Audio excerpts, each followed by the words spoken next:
Hey folks, this is Bad Brad Berkwood, the host of the Bad Brad Berkwood Show. And this is another RSR video email bag hosted by RingsideReport.com, the heart of boxing. Let's start out as we always do, folks. You asked for them, we got them. Ringside Report, the heart of boxing t-shirts with the Bad Brad Berkwood Show on the back. Forget about it. We still have a few left. Yes, we do. Everybody says, how many you have left? We got a few. But we only have medium to extra large. So if you're an XXXXL, if you're not a defensive lineman for the New Orleans Saints, I'm not even going to say anything funny about it because Debbie's shooting behind the camera. I don't want her to give me a bad close-up. Then I understand. But if not, then you might need to see Jenny Craig. And Jenny Craig is not the girl Jenny around the way. That's to help you out with losing a little weight. $19.95 plus postage and handling in the United States. Overseas, here's the deal. Just let me know where you are in the world and I'll let you know the price. Okay, they're going quick. I only got a couple left because the more shows that I do, the more orders that I get. It's a cool shirt. It's in black. Forget about it. All right, let's start this RSR video email bag. My favorite chair. My most comfortable chair. I need to learn to sit in this thing and fall asleep while I'm watching TV. All right. My talking point for this show, before we get into the questions, is this, folks, and I take this very seriously, forget about it. Mandatory retirement fund for boxers. Something you've heard about. It's something that I have fought for almost 20 years.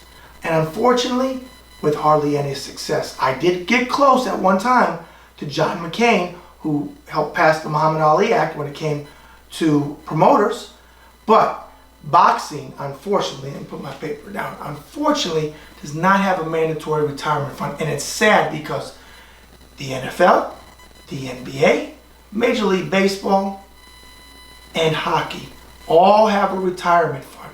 And boxing does not. Now, there's going to be some people telling me about the WBC. I don't know enough about that. But across the board, the organizations do not have it. And I don't want the organizations, honestly, to have it. I want it to be a separate entity with maybe government control. I know that's a bad word, but some type of oversight, watching the money. Because here's the thing, folks. Where do boxers come from? A lot of them come from the streets. Okay? There are some with college educations, but even if they do, you tell me, folks, do boxers get recruited out of college like football players and basketball players and hockey players and baseball players? Absolutely not. So if they get hurt, they don't have a degree to fall back on. They take punches, and as we say in boxing, whether you're an amateur or pro, but even more so in the pros, your next fight can be your last fight. Okay? How can it be done? That's the tough question. Well, honestly, it can be done like this. The minute you come into the pro ranks, even if you make a purse of $600, maybe they take a percentage out, maybe 10%, which is only $40, okay? They also, the promoters, need to pay in a certain amount as well. Now, as you move up and make more money, of course, it's going to cost you more money because you're making bigger purses. However, it's just like the Screen Actors Guild. You got regular working actors, and then you got the Denzel Washingtons, and then Bruce Willis, and then Sylvester Stallones, and all those guys. Of course, they're making the millions and millions and millions, and the Al Pacinos and the De Niros. But it helps out the guys that aren't making a ton of money. So if they get injured, they have something. Because you know what? I got a mad respect for fighters, okay? And they deserve something to protect them. And for the fighters out there that don't want it, that's tough, you know what? I'm going to say it, tough shit. Because it protects you. Because I know more broke fighters than I know fighters with money in their pocket. Now, some people are going to say, well, that's their fault. And that may be true. However, when a football player blows his money, okay? He's got a degree, or he has a retirement fund. Even O.J. Simpson, whether you think he was guilty or not, folks, he was getting a pension from the NFL for life. For life. I don't know how much it was, but for some reason, the figure of $25,000 a month comes to mind. I could be wrong. If anybody knows the exact figure, feel free to IM me, email me. I'll say it on a future bag. But he had a pension coming in, and they couldn't touch that. Mandatory retirement fund. Boxing needs it. Not today, not tomorrow, years ago. I will always fight for it. I always will believe in it. And if they want to put me on a committee, I'll be more than happy to be part of it because I want to see the boxers have something for all the punches they take, for guys that are boxing fans and as myself and around the world who sit there and enjoy it because it is entertainment, but it comes at a price. And I know a lot of fighters personally, like I said, and I'm not a name dropper, but I've seen what it does, what these punches do to them. They deserve a pension. Let's get it, folks. The powers that be, if you're watching this video, let's get it. Let's make it happen. Mandatory retirement fund. It's my heart and soul. Okay, let's get to these questions, folks. First question is, BB, longtime reader and big fan of mythical matchups. Who do you think wins between Razor Ruddock and Ernie Shavers? Wow, that's a matchup. I grew up on Razor, and he's my favorite fighter with me being from Canada. Gene the Boxing Machine. All right, Gene the Boxing Machine. I like that nickname. Pretty cool. Have we ever met? I don't know. Razor Ruddock and Ernie Shavers. Well, I'll start it like this. It's not going the distance, Gene. I'll put it like this. If Ernie doesn't get him within the first... Well, let's do this. Let's say it's a 10-round match. It's not a heavyweight because either one of them were champions. Let's say it's a 10-round match. Both in their prime. I'm going with Shavers by knockout within 4 rounds. If it goes past 4 rounds because Ernie always had stamina problems, I'm going to give it to Razor Ruddock by knockout.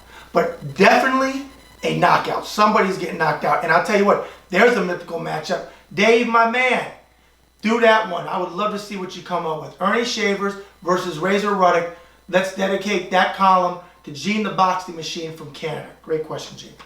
Next one, Bad Brad. Andre Ward called out GGG to fight him as soon as possible. That fight is the best matchup in boxing today, at least on paper. Who are you going with and how? Signed, Corey H., retired, BMCM, U.S. Navy, Norfolk, Virginia. Corey H., one of my homeboys. First of all, thank you for your service. For people out there that don't know what that means, BMCM. He was a bosun mate, Master Chief, E9 is the highest you can go in the enlisted ranks. And believe it or not, before I got into the intel field, and that's as far as I can go with that, because I've signed a disclosure agreement that I'll never talk about certain things, I was a bosun mate for my first 4 years, which is a seagoing intensive rating. So Corey, again, thank you for your service. And I can only imagine the things that you've seen because you probably were at sea. I don't know how many years you did, pal, but you had to do, I'm thinking probably close to 30 because you were a Master Chief. Very good question, Norfolk, Virginia. Of course you retired from Norfolk because that's where all the ships are. Not all, but quite a bit. Been there many times. I agree with you 100%, Corey. Andre Ward, GGG, super fight, pay-per-view that I'm willing to pay $100 for. Who wins it and how? Well, I feel like this. If GGG catches him, I think Andre Ward with that power is going to get stopped. But the big question is, can GGG catch Andre Ward? Well, Andre Ward was off for almost 2 years, or maybe it was a little bit longer than that, over 2 years. And he came back and forth. I believe it was Paul Smith.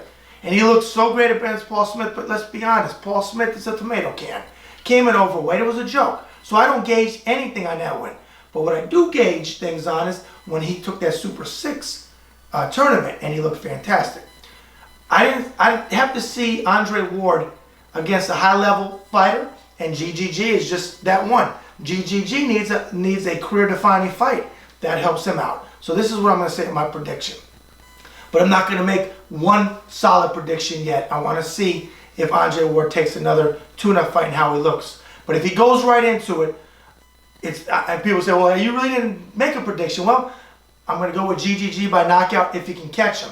I don't know if he can catch him. If he can't catch him, I think Andre Ward boxes circles around GGG.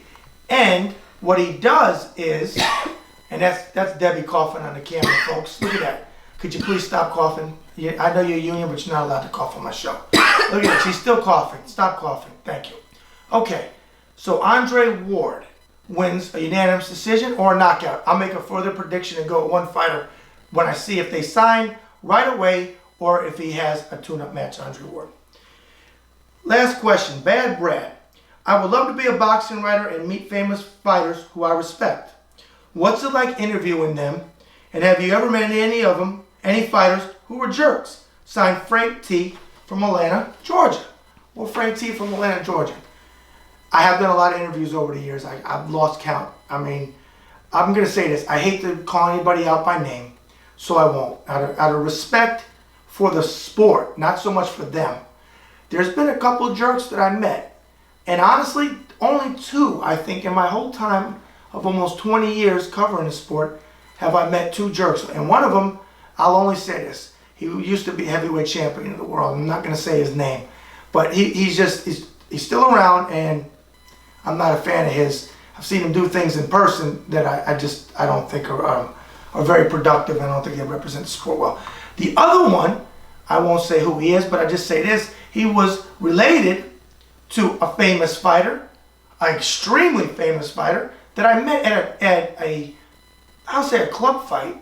Walked over to him and, gave him a compliment, and he looked at me like I was chopped liver.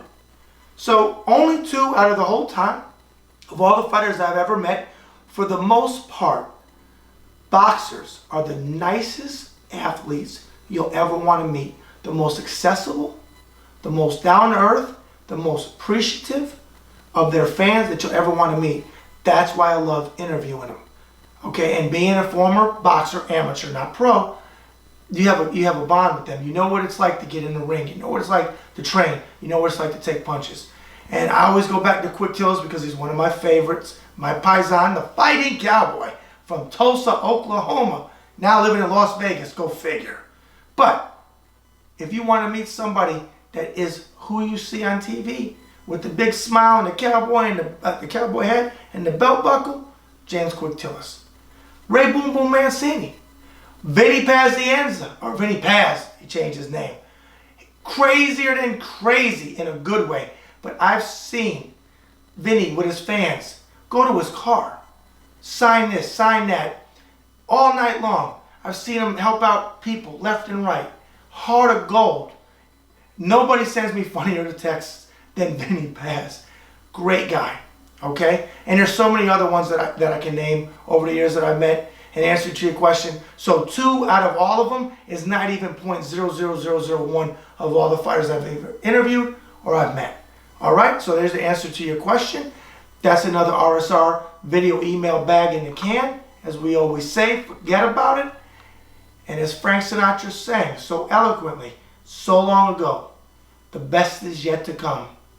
Bad Brad out.